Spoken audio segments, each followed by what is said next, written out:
السلام علیکم ورحمۃ اللہ وبرکاتہ۔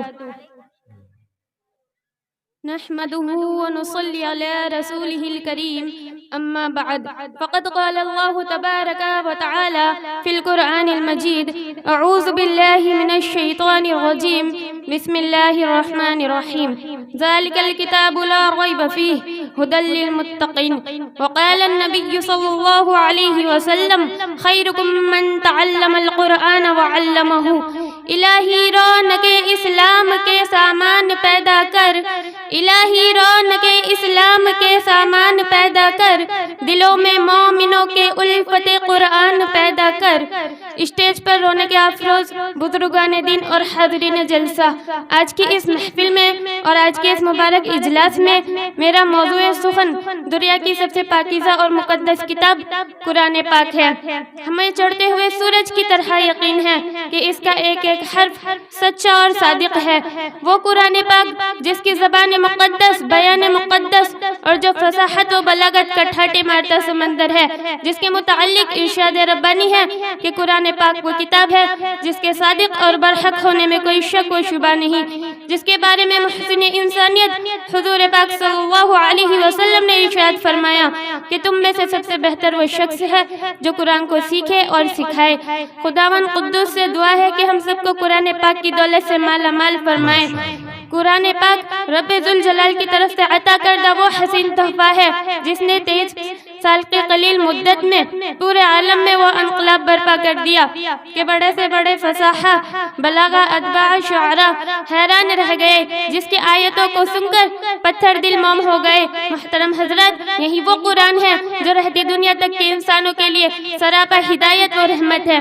یہی وہ قرآن ہے جس نے رسول کی رسالت کو اعزاز بخشا۔ یہی وہ قرآن ہے جس نے مردہ قوم کو تازگی بخشی۔ یہی وہ قرآن ہے جس کی برکت سے جنات و شیطان کا آسمانوں پر جانا بند ہوا۔ یہی وہ قرآن ہے جس کی برکت سے عزت و رفعت کے شامیانے گڑ گئے۔ یہی وہ قرآن ہے جس کی بدولت محبوب حقیقی کی رضا نصیب ہوتی ہے۔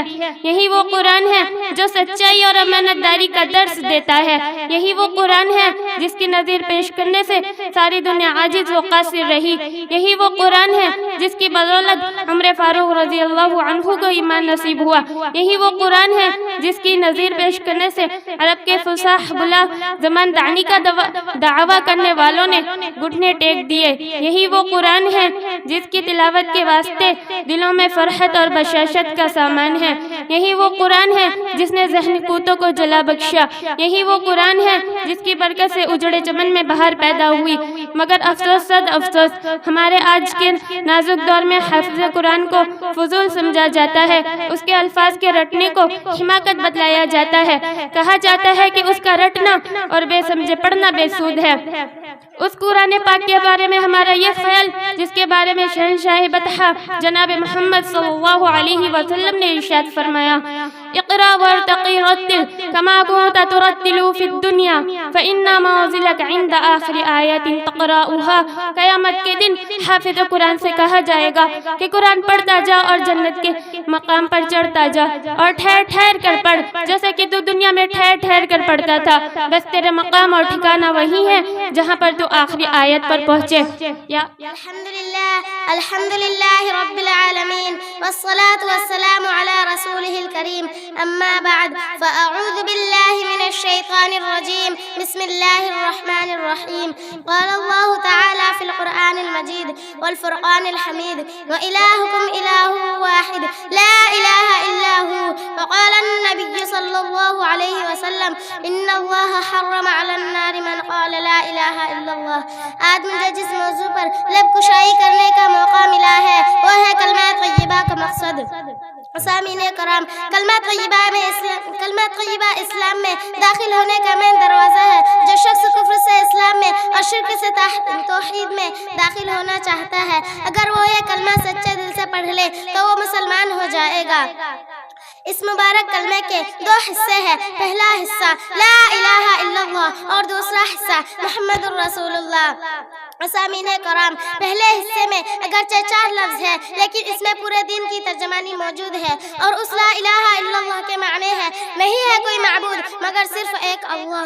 عزیز ساتھیوں، یہ وہی کلمہ ہے جس کی دعوت کم و بیش 1,24,000 انبیاء علیہ السلام دیتے آ رہے ہیں اور اپنی قوم کو اس کلمہ کی طرف بلاتے رہے ہیں۔ چنانچہ نوح علیہ السلام نے اپنی قوم کو 950 سال تک اس کلمہ کی دعوت دی۔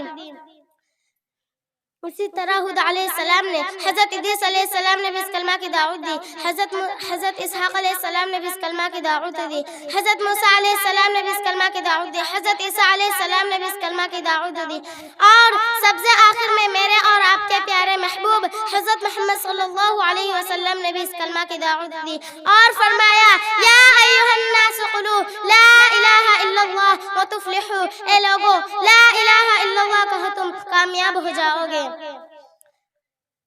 واللیل اذا سجى ما ودعك ربك وما قلى وللآخرة خير لك من الأولى ولسوف يعطيك ربك فترضى ألم يجدك يتيما فآوى ووجدك ضالا فهدى ووجدك عائلا فأغنى فأما اليتيم فلا تقهر وأما السائل فلا تنهر وأما بنعمة ربك فحدث صدق الله العظيم۔